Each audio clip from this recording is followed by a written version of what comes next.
आइए बच्चों, आज के इस क्लास में हम बिहार बोर्ड क्लास 12 उर्दू का एक बहुत ही इम्पोर्टेंट चैप्टर जिसका नाम है टू टेक सिंह, उसको हम पढ़कर समझने वाले हैं। बच्चों, यह चैप्टर भी एग्ज़ाम के पॉइंट ऑफ व्यू से बहुत ही ज़्यादा इम्पोर्टेंट है, इसलिए आप इस चैप्टर को बहुत ही अच्छे से समझिएगा। बच्चों, मैं जो बोल रहा हूँ, मैं जो पढ़ रहा हूँ, उसको सिर्फ आप बच्चों ध्यान से सुनिए।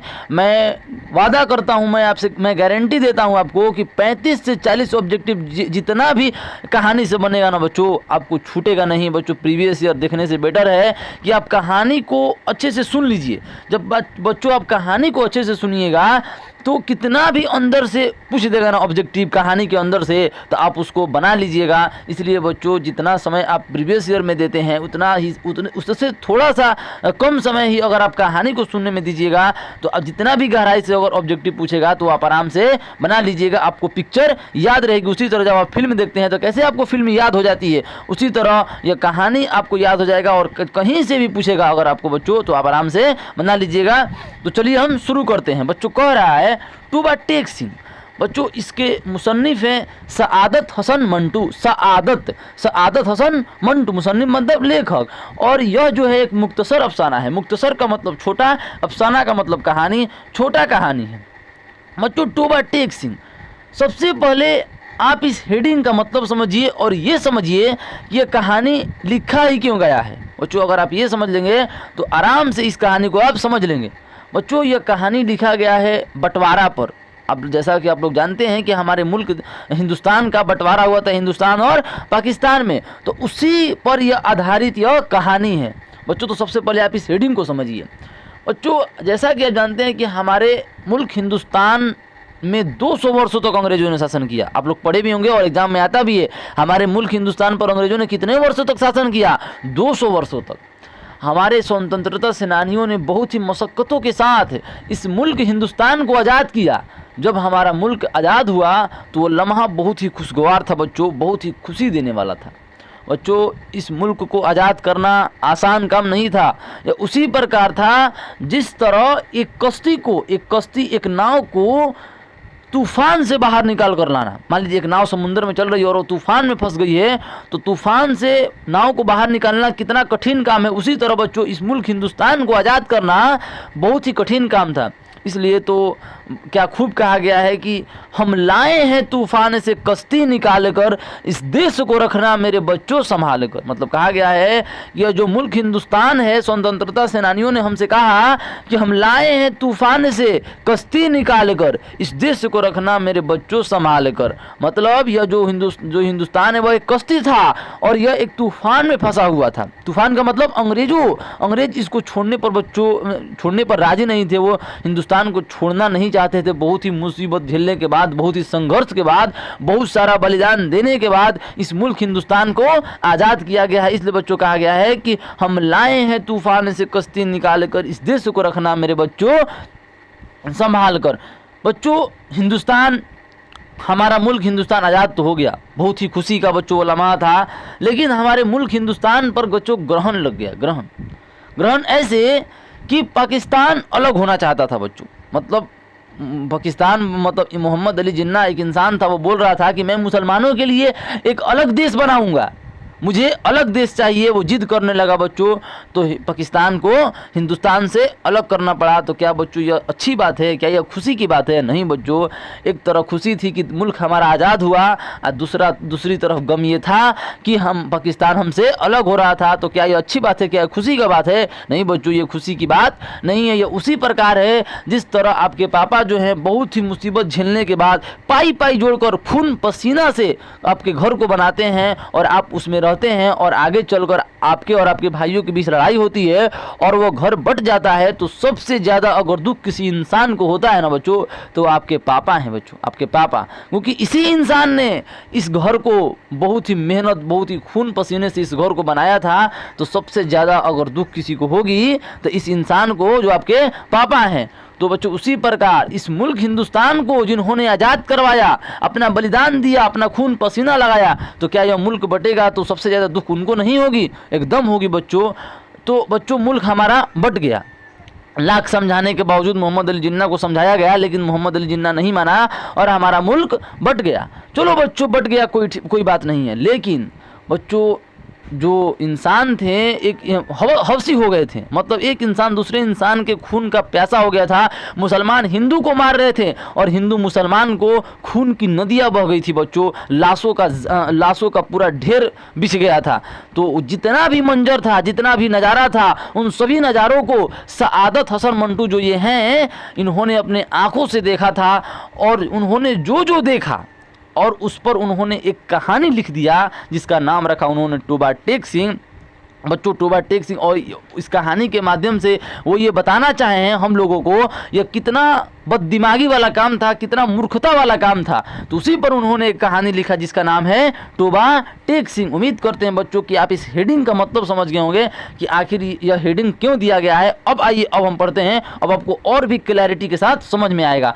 कह रहा है बंटवारे के 2-3 साल बाद पाकिस्तान और हिंदुस्तान की हुकूमत को ख्याल आया कि अखलाकी कैदियों की तरह पागलों का तबादला भी होना चाहिए। देखिए बंटवारा हो गया 2-3 साल बाद, आन पर बंटवारा हो रहा था बच्चों, 2-3 साल के बाद चिड़ पर, मतलब चिड़ है तो मुझे तुमसे, तो चिड़ पर बंटवारा हो रहा था। 2-3 साल के बाद क्या ख्याल आया हिंदुस्तान और पाकिस्तान के गवर्नमेंट को, हुकूमत मतलब गवर्नमेंट, कि अब पागलों का भी तबादला होगा। मतलब जो पागल खाने में जो लोग हैं उनका भी तबादला होगा। जो हिंदू हैं वो हिंदुस्तान में रहेंगे, जो मुस्लिम हैं वो पाकिस्तान में जाएंगे। बताइए कितना मूर्खता वाली चीज़ है ये। पागल को बंटवारा करके आपको मिलेगा क्या? वो कौन से इतने होशियार है, कौन सा वो तीर मार देंगे? तो इस कहानी के माध्यम से हमको अवगत कराना चाहते हैं सआदत हसन मंटू कि सुनिए कि कितना मूर्ख वाला यह काम था। तो देखिए क्या कह रहा है, इखलाकी कैदियों की तरफ पागलों का तबादला भी। अरे भैया पागल को मतलब बंटवारा करके आपको मिलेगा क्या? जो जहाँ थे रहने देते, क्या दिक्कत था? लेकिन नहीं, आन पर बंटवारा होगा। उसी प्रकार मान लीजिए आपके और आपके भाई के बीच में लड़ाई होता है और आप लोग अलग हो जाते हैं और आपके घर में एक चौकी है, तो आपका भाई बोलता है, और आपके पूर्वजों का वो चौकी है, तो आपका भाई बोलता है कि देखो इस चौकी का बंटवारा होगा। तो आप बोलेंगे कि देखो भैया तुम इस चौकी को रख लो क्योंकि यह पूर्वजों का चौकी है, उनकी निशानी है। तो बोलता है कि नहीं, यह आधा आधा बटेगा। अब बताइए उसको भी पता है कि जब ये आधा आधा बटेगा तो ये किसी काम का नहीं रहेगा, लेकिन आन चिड़ है कि नहीं यह कटेगा, किसी के लायक इसको नहीं छोड़ना है।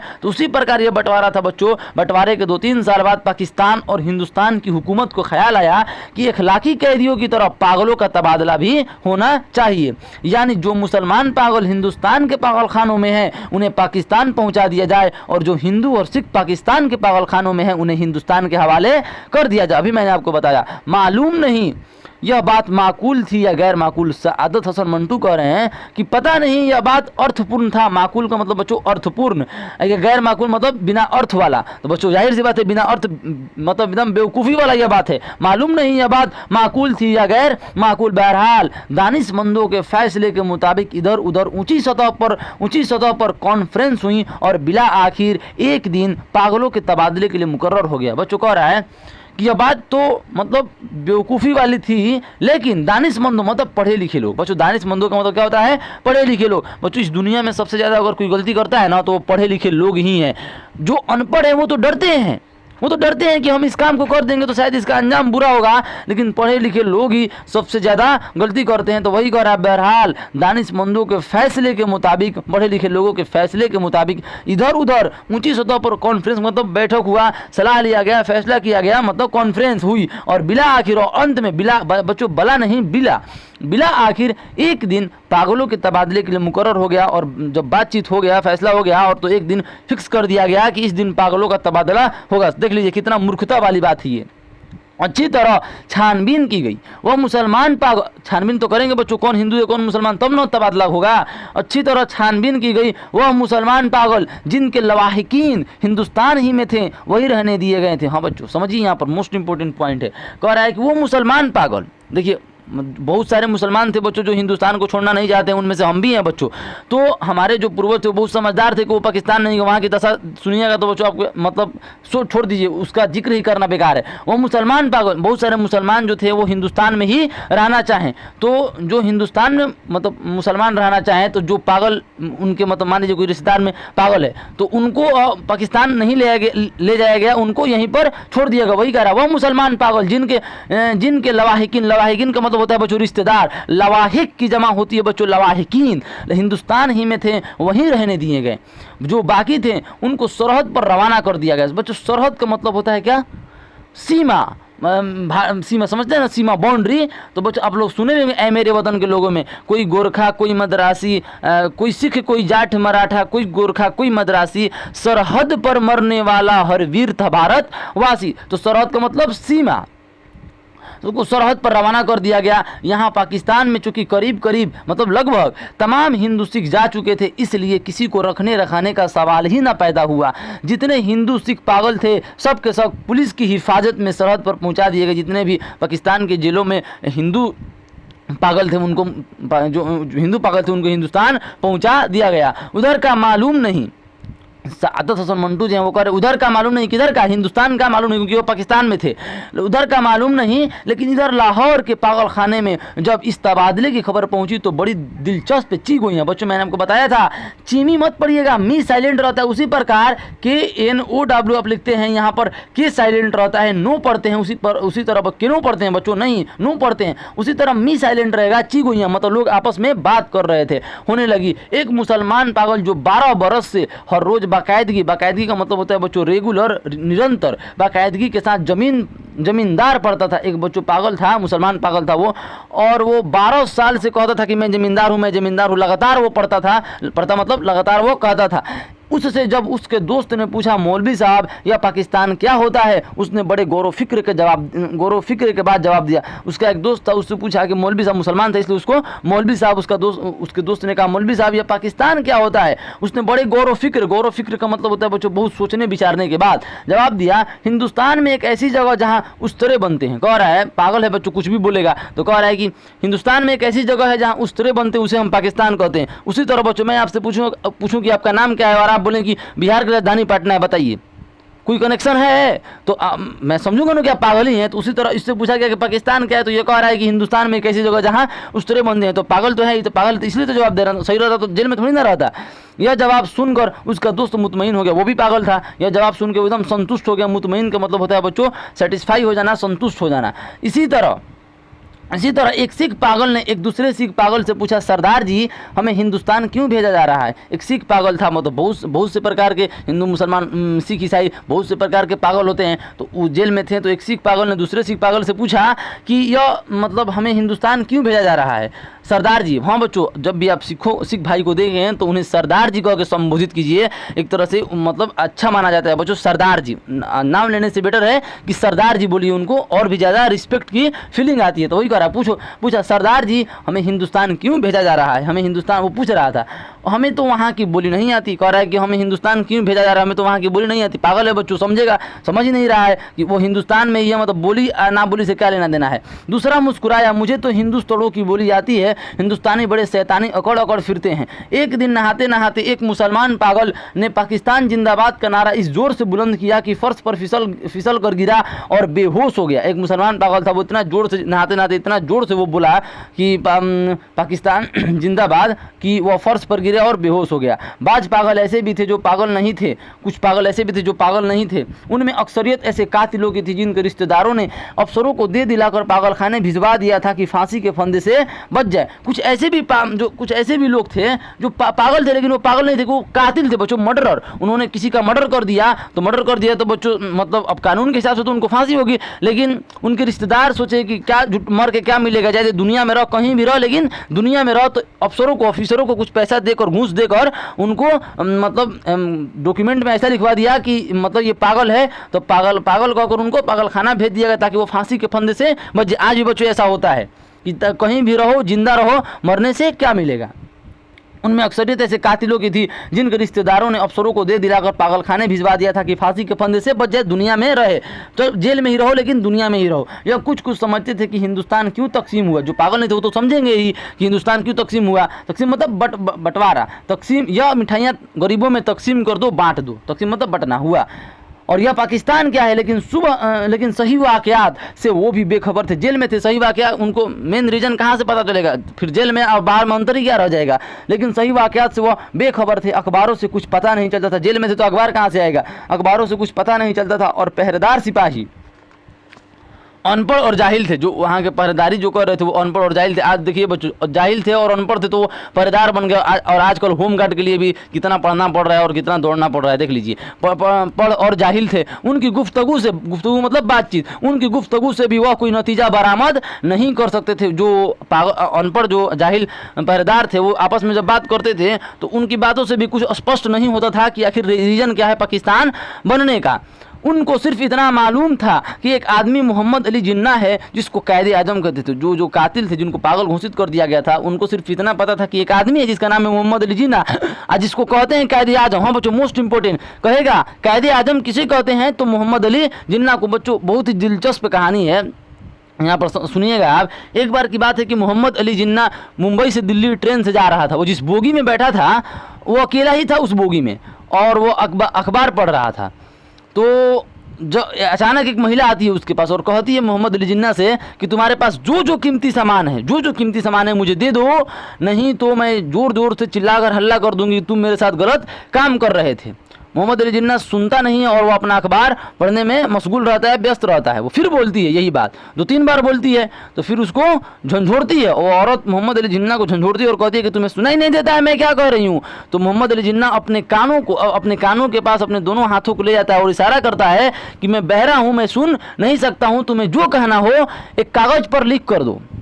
तो वो महिला एक कागज़ लेती है और उस पर लिखती है कि तुम्हारे पास जो कीमती सामान है मुझे दे दो, नहीं तो मैं ज़ोर ज़ोर से चिल्लाकर हल्ला कर दूंगी कि तुम मेरे साथ गलत काम करने का प्रयास कर रहे थे। जैसे ही वो महिला कागज़ पर लिख कर देती है मोहम्मद अली जिन्ना को, मोहम्मद अली जिन्ना उठता है, ट्रेन की चेन खींचता है, ट्रेन रुकती है और वह जो पेपर था जिस पर वो लिखी थी गार्ड को दे देता है और उस महिला को वो पकड़वा देता है। देखिए, देख रहे हैं ना, एक आदमी मोहम्मद अली जिन्ना है जिसको कायदे आजम कहते हैं। यह कहानी मैंने आपको इसलिए समझाया था कि आपको याद रहे, कायदे आजम कहते हैं।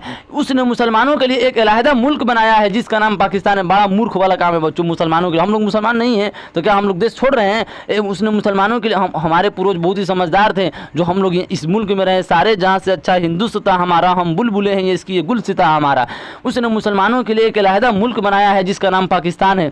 यह कहाँ है, इसका महल वकूअ क्या है, उसके मुतालिक वो कुछ नहीं जानते थे। वो कह रहा है मतलब यह कहाँ है, मतलब पाकिस्तान कहाँ है, महल वकूअ का मतलब इसका आता पता कहाँ है, एड्रेस कहाँ है, उसके मुतालिक मतलब उसके बारे में वो कुछ नहीं जानते थे। कौन? जो कातिल थे, जिनको पागल घोषित कर दिया था, लेकिन पागल वो थे नहीं। यही वजह है कि पागल खाने में वो सब पागल जिनका दिमाग पूरी तरफ खराब नहीं हुआ था। इस मखमसे, बच्चों मखमसे का मतलब होता है उलझन, दुविधा। मतलब दुविधा नहीं समझते हैं कि मैं क्या करूँ, कुछ समझ में नहीं आ रहा है तो दिमाग काम ना करे, इसको मखमसे बोलते हैं उर्दू में, दुविधा, डायलेमा। इस मखमसे में गिरफ्तार थे कि वो पाकिस्तान में है या हिंदुस्तान में। अगर हिंदुस्तान में है तो पाकिस्तान कहाँ है, अगर पाकिस्तान में है तो यह कैसे हो सकता है कि वो कुछ अरसे पहले यहीं रहते हुए भी हिंदुस्तान में थे। वो सोच रहे हैं, वो तो पागल है, वो कुछ भी सोचेंगे। वो सोच रहे हैं कि कुछ वर्ष पहले हम यहीं पर थे और ये हिंदुस्तान पाकिस्तान क्या है, तो उनको समझ में नहीं आ रहा था और इसी चक्कर में वो और भी ज़्यादा पागल हो रहे थे। आगे कह रहा है, एक पागल तो पाकिस्तान और हिंदुस्तान और पाकिस्तान के चक्कर में कुछ ऐसा गिरफ्तार हुआ कि और ज़्यादा पागल हो गया। अभी मैंने आपको बताया ना, वो इतना सोच रहे थे इसके बारे में कि और वो ज़्यादा पागल हो गए।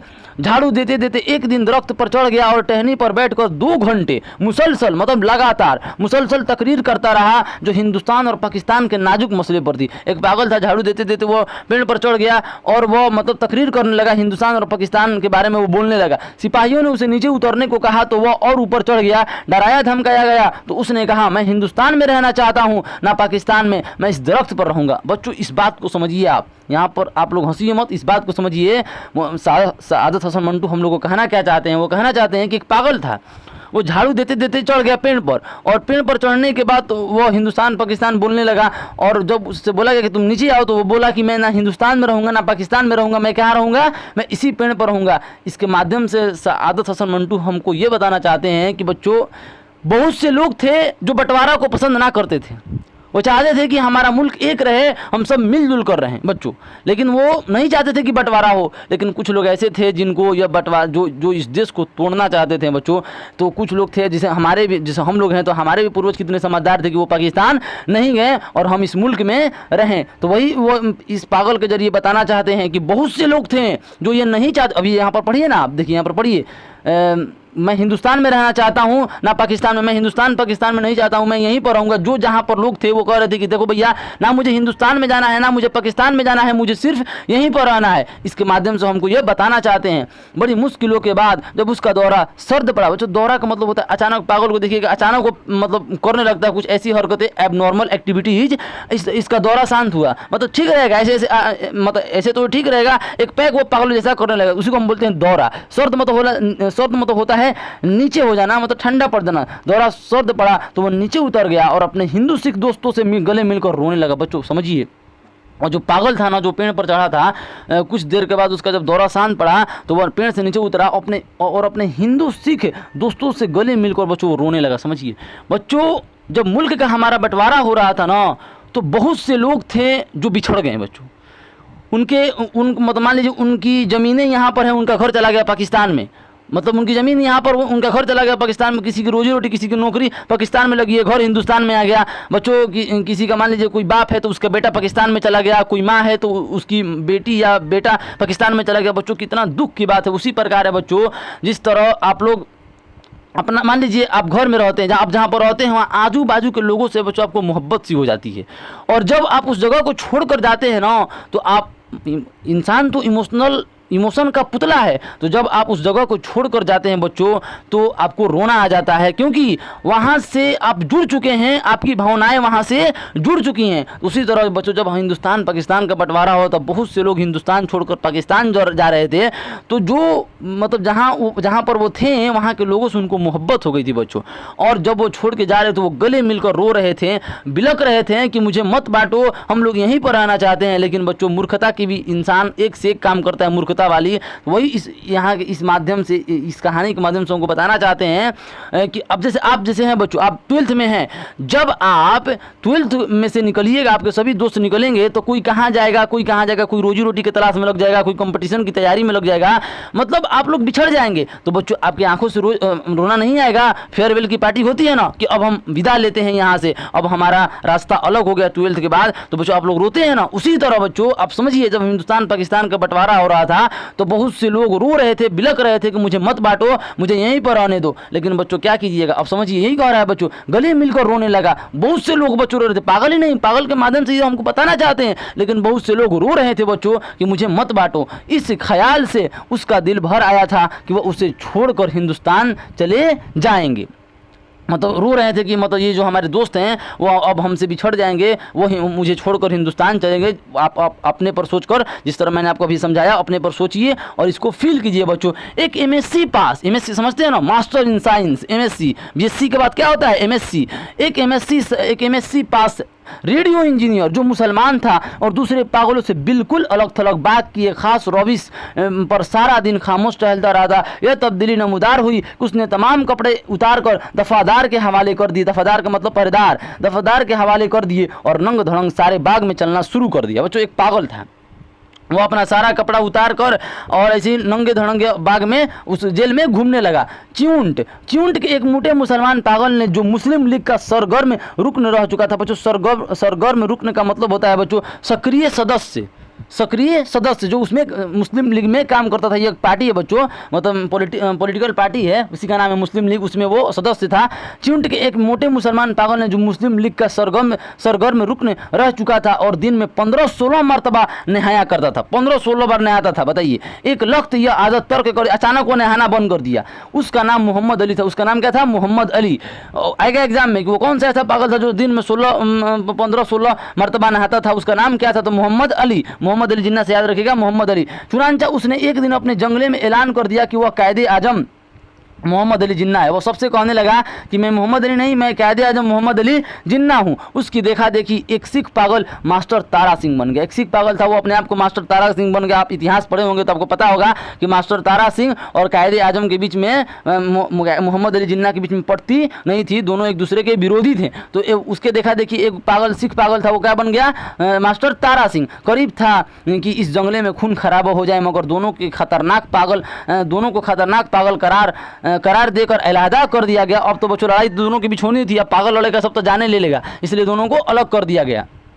लाहौर के एक नौजवान हिंदू वकील था, लाहौर का एक नौजवान हिंदू वकील था जो मोहब्बत में नाकाम होकर पागल हो गया था। देखिए समझिए, एक लाहौर का एक नौजवान वकील था जो मोहब्बत में नाकाम, मतलब धोखा उसको मिल गया था और वो पागल हो गया था। यहाँ पर बोलना तो बच्चों मैं बहुत कुछ आता हूँ लेकिन बोलूँगा नहीं, समझिए आगे। यह सब बात सुनने के लिए आप बहुत आतुर रहते हैं। जब उसने सुना कि अमृतसर हिंदुस्तान में चला गया तो उसे बहुत दुख हुआ। वो लाहौर का था और उसे जब सुना कि अमृतसर जो है वो हिंदुस्तान में चला गया तो उसे बहुत दुख हुआ। इसी शहर की एक हिंदू लड़की से उसे मोहब्बत हो गई थी और उसने इस वकील को ठुकरा दिया, मगर दीवानगी की हालत में भी वह इसको नहीं भूला था। एक लड़की से, यहीं की एक लड़की से इसको मोहब्बत हो गई थी लेकिन वो लड़की इसको ठुकरा दी, इस वकील को ठुकरा दी, बताइए। और वो मतलब एक तरफा प्यार था इसका, वही कह रहा है दीवानगी, मतलब एक तरफा प्यार की हालत में वो पागल हो गया उसके चक्कर में और उसको वो नहीं भूलता था। समझिए, बोलना तो बहुत कुछ ज़्यादा हूँ लेकिन बोलूँगा बच्चों नहीं। चुनांचा वो उन तमाम हिंदू और मुस्लिम लीडरों को गाली देता जिन्होंने मिल मिलाकर हिंदुस्तान के टुकड़े कर दिए थे। वो गाली देता था, गाली तो देगा ही बच्चों, उसकी जो प्रेमिका थी वो बिछड़ने वाली थी तो गाली तो देगा ही। तो वही बात है, टुकड़े कर दिए। उसकी महबूबा हिंदुस्तानी बन गई और वह पाकिस्तान, वो पाकिस्तान में रहने लगा और उसकी महबूबा हिंदुस्तान में, वो दोनों बिछड़ गए और इसी के चक्कर में वो पागल भी हो गया था। जब तबादले की बात शुरू हुई तो वकील को कई पागलों ने समझाया कि वो दिल बुरा ना करे। जब तबादला के बाद शुरू हुआ तो कई पागलों ने उसको समझाया, तो कोई वकील, जब तबादले की बात शुरू हुई तो वकील को कई पागलों ने, पागल ही पागल को समझा रहे हैं कि दिल बुरा मत करो, इसको हिंदुस्तान भेज दिया जाएगा। वो बोल रहे थे कि तुमको भी हिंदुस्तान भेज दिया जाएगा क्योंकि तुम हिंदू हो, तुमको हिंदुस्तान भेज दिया जाएगा, उस हिंदुस्तान में जहाँ उसकी महबूबा रहती है, मगर वो लाहौर छोड़ना नहीं चाहता। समझिए, उसको पागल बोले कि तुमको हिंदुस्तान भेज दिया जाएगा, तुम टेंशन मत लो, लेकिन वो जो है वो कहता है कि नहीं, मैं यहीं पर रहना चाहता हूँ, मैं जहाँ पर हूँ उसको छोड़ना भी नहीं चाहता हूँ और मुझे अपनी प्रेमिका भी चाहिए। इसलिए उसका ख्याल था कि अमृतसर में उसकी प्रैक्टिस नहीं चलेगी। देखिए, अब रोजी रोटी के लिए भी, क्योंकि यहाँ पर मेरी प्रैक्टिस चलती है, यहाँ पर मेरा रोजी रोटी है, मैं मतलब शादी तो कर लूँगा तो खिलाऊँगा कहाँ से, तो पैसा भी तो चाहिए खिलाने के लिए। तो समझ रहा था कि चलो अगर मैं वहाँ पर हिंदुस्तान चला जाऊँगा तो फिर वहाँ पर तो मेरी प्रैक्टिस मतलब मेरा मैं जो वकील हूँ वहाँ पर मुझे केस नहीं मिलेगा, तो जब केस नहीं मिलेगा तो मैं खाऊंगा कहाँ से और खिलाऊंगा कहाँ से। वो सोच भी रहा था कि रोजी रोटी भी सोच रहा था और प्रेमिका के बारे में भी सोच रहा था। मतलब होशियार तो था बच्चों, पागल सिर्फ नाम का था। यूरोपियन वार्ड बच्चों, यूरोपियन वार्ड समझिए, जो जेलों में कई वार्ड होते हैं, कई वार्ड का मतलब होता है बच्चों, बिहार के कैदी, जैसे आज के जेल में बिहार के कैदी अलग हैं, उत्तर प्रदेश के कैदी अलग हैं, अलग अलग जिले के कैदी, अलग अलग राज्यों के कैदी अलग अलग वार्ड मतलब सेक्शन भाग में रखे जाते हैं। तो यूरोपियन वार्ड जो बच्चों, ऐसा तो नहीं है कि सिर्फ हिंदुस्तानी ही पागल होंगे, अंग्रेज भी तो पागल हो सकते हैं। तो जो अंग्रेज पागल थे उनके लिए एक वार्ड बनाया गया था जिसका नाम था यूरोपियन वार्ड। आपको पता है, यूरोप आप सुने हैं ना, यूरोपियन वार्ड में 2 एंग्लो इंडियन पागल थे बच्चों। एंग्लो समझते हैं, इंग्लैंड का वासी, मतलब जो अंग्रेज हैं वो अगर इंडिया में आकर रहने लगते हैं तो उनको बोलते हैं एंग्लो इंडियन। एंग्लो मतलब अंग्रेज, इंडियन मतलब भारतीय, मतलब दोनों के मिलान से एंग्लो इंडियन पागल थे वो, मतलब अंग्रेज थे। उनको जब मालूम हुआ कि हिंदुस्तान को आज़ाद करके अंग्रेज चले गए हैं तो उनको बहुत सदमा हुआ।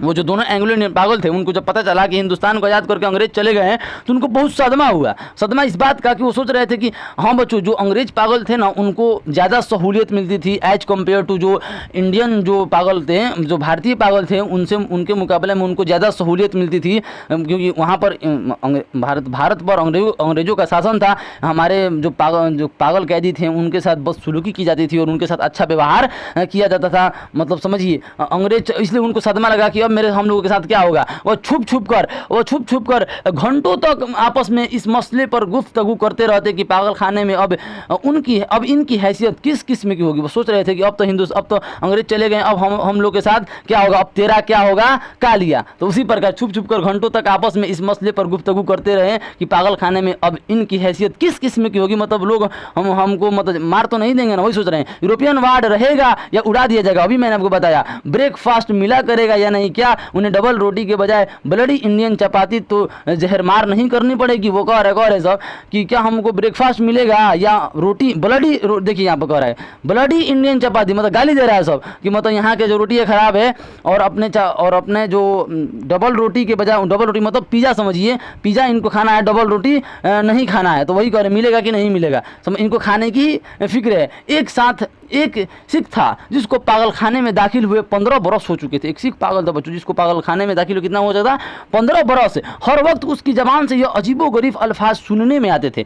वह अपनी ज़बान से एक अजीबोगरीब अल्फाज बोलता था ऊपर दी गुड़गुड़ दी एंकस दी बेधुनिया दी मूंग दी दाल ऑफ दी लालटेन। बच्चों आप कहेंगे अब इसका मतलब समझिए बच्चों, एक तरह से एक टंग ट्विस्टर है। टंग ट्विस्टर समझते हैं, जैसे कच्चा पापड़ पक्का पापड़ ऐसे है ना, टंग ट्विस्टर मतलब जो जीभ का एक्सरसाइज करवा दे, ऐसे अल्फाज को हम टंग ट्विस्टर बोलते हैं। वो अपने जबान से क्या बोलता था, ऊपर दी गुड़गुड़ दी एंकस दी बेधुनिया दी मूंग दी दाल ऑफ दी लालटेन। ये अपने जबान से वो हमेशा बोला करता था। ये इसे आप एक टंग ट्विस्टर के रूप में याद कर लीजिए। जैसे पके पेड़ पर पका पपीता, पका पेड़ या पका पपीता, पिंकू पकड़े पका पपीता, ऐसे है ना, मतलब ऐसे करके एक है ना, मतलब टंग ट्विस्टर। उसी तरह आप इसको याद कर लीजिए। दिन को सोता था ना रात को, वो सोता नहीं था। पहरेदारों का यह कहना था कि 15 बरस की तवील अरसे, तवील मतलब बहुत लंबे अरसे, तवील अरसे में वह एक लम्हे के लिए भी नहीं सोया। जो पहरेदार थे वो कहते थे कि 15 साल से ये सोया ही नहीं है, लेटा भी नहीं था। अलबत्ता कभी कभी किसी दीवार के साथ टेक लगा देता। वो लेटता भी नहीं था, 15 साल से लगातार खड़ा था। अब बस थोड़ा सा टेक दीवार के साथ ऐसे खड़ा होकर थोड़ा सा झप्पी ले लेता था। हर वक्त खड़ा रहने से उसके पाँव सूज गए थे, पंडलियाँ भी फूल गई थी, मतलब जो राने थी, जो टांग था वो फूल गया था, उसका फूल गई थी। मगर इस जिस्मानी तकलीफ, मतलब जो उसका शारीरिक, जिस्मानी का मतलब शारीरिक तकलीफ के बावजूद लेट कर आराम नहीं करता था। पागल था बच्चों, मतलब दिमाग उसका सनक गया था। तभी तो हिंदुस्तान पाकिस्तान और पागलों के तबादले के मुतालिक जब कभी पागल खाने में गुफ्तगू होती तो वो गौर से सुनता था। जब भी हिंदुस्तान पाकिस्तान के बीच का कोई बात होता था वो बड़ी ध्यान से सुनता था। कोई इससे पूछता कि इसका ख्याल क्या है तो वो बड़ी संजीदगी मतलब बहुत गंभीरता से जवाब देता। कोई इससे पूछता कि तुम्हारा भैया क्या ख्याल है। आप लोग जब अपने दोस्तों में बात करते हैं तो आप लोग कहते हैं कि तब भैया तुम्हारा क्या ख्याल है, तुम क्या सोच रहे हो। तो वो कहता था ऊपर दी गुड़गुड़ दी एंकस दी बेधुनिया दी दाल वे दुनिया दी मूंग दी दाल ऑफ दी पाकिस्तान गवर्नमेंट, यही बोलता था वो, हमेशा हर बात में यही शब्द बोलता था। लेकिन बाद में ऑफ दी पाकिस्तान गवर्नमेंट की जगह of the Toba Tek Singh government ने ले ली। इसको ऑफ दी पाकिस्तान की जगह क्या बोलने लगा, of the Toba Tek Singh government. और इसने दूसरे पागलों से पूछना शुरू किया कि टोबा टेक सिंह कहाँ है, जहाँ का वो रहने वाला है। मतलब टोबा टेक सिंह का ये रहने वाला था बच्चों। ये जो पागल था ये टोबा टेक सिंह का एक जगह का नाम है। टोबा टेक सिंह जगह का अलग अलग नाम होता है बच्चों, उसी तरह का नाम था टोबा टेक सिंह। तो वो पूछ रहा था दूसरे पागलों से कि टोबा टेक सिंह कहाँ है, हिंदुस्तान में कि पाकिस्तान में। लेकिन किसी को मालूम नहीं कि वो पाकिस्तान में है या हिंदुस्तान में। जो बताने की कोशिश करते थे वो खुद इस उलझाव में गिरफ्तार हो जाते थे कि सियालकोट पहले हिंदुस्तान में होता था पर अब पाकिस्तान पर अब सुना है कि पाकिस्तान में है। बच्चों जाहिर सी बात है बच्चों, जब हिंदुस्तान पाकिस्तान का बंटवारा हुआ तो जिनको उतना ज्ञान नहीं था तो पूछेंगे भैया मतलब ये जो गांव है चाहे ये जो शहर है वो कहाँ है, हिंदुस्तान में है पाकिस्तान में। तो इसके माध्यम से हमको बताना चाहते हैं कि कितनी उलझन सी हो गई थी। लोग मतलब एक दूसरे से सिर्फ सवाल ही कर रहे थे कि यह जो जगह है वो हिंदुस्तान में है कि पाकिस्तान में चला गया। क्या पता है कि लाहौर जो अब पाकिस्तान में है कल हिंदुस्तान में चला जाए या सारा हिंदुस्तान ही पाकिस्तान बन जाए। और यह भी पर हाथ रख कर कह सकता था कि हिंदुस्तान और पाकिस्तान दोनों किसी दिन सिरे से गायब ही हो जाए। वो सोच रहे थे कि किसी दिन हिंदुस्तान पाकिस्तान सिरे से गायब तो नहीं हो जाएगा ना।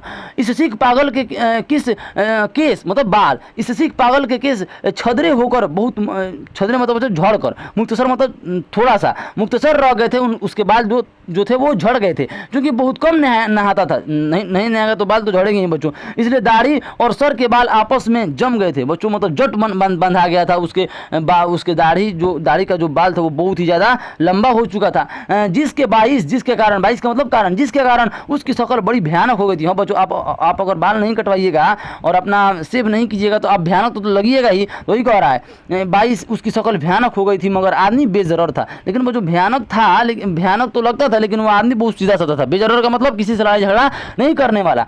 15 वर्षों में उसने कभी किसी से झगड़ा फसाद नहीं किया था। मैंने अभी आपको समझाया कि वो किसी से झगड़ा फसाद नहीं करता था। पागल खाने के जो पुराने मुलाजिम थे वो उसके मुतालिक इतना जानते थे कि टोबा टेक सिंह में उसकी कई ज़मीनें थी। टोबा टेक सिंह एक जगह का नाम है। तो जो पागल खाने में जो मुलाजिम थे, जो वहाँ पर काम करने वाले, मुलाजिम का मतलब काम करने वाले, वो कहते थे कि टोबा टेक सिंह एक जगह का नाम है, वहाँ पर इसकी बहुत ज़्यादा ज़मीन थी। अच्छा खाता पीता ज़मींदार था और एक ज़मींदार था और बहुत ही वेल्दी, बहुत ही धनी ज़मींदार था। अचानक दिमाग उलट गया, अचानक इसका जो दिमाग था वो पलट गया, पागल हो गया। इसके रिश्तेदार लोहे की मोटी मोटी जंजीरों में इसे बांध कर लाए और पागल खाने में दाखिल करा। इसके जो रिश्तेदार थे लोहे की मोटी मोटी जंजीरों में इसे जकड़ कर लाए और इसे पागल खाने में एडमिट करा के चले गए। महीने में एक बार मुलाकात के लिए यह लोग आते थे, इसके जो रिश्तेदार थे इससे मिलने के लिए महीना में एक बार आते थे और इसकी खैर खैरियत दरियाफ्त मतलब पूछना, इसकी खैर खैरियत दरियाफ्त करके चले जाते। एक मुद्दत मतलब लंबे अरसे, 10 साल को एक मुद्दत बोलते हैं बच्चों, एक मुद्दत तक यह सिलसिला जारी रहा मिलने मिलाने का।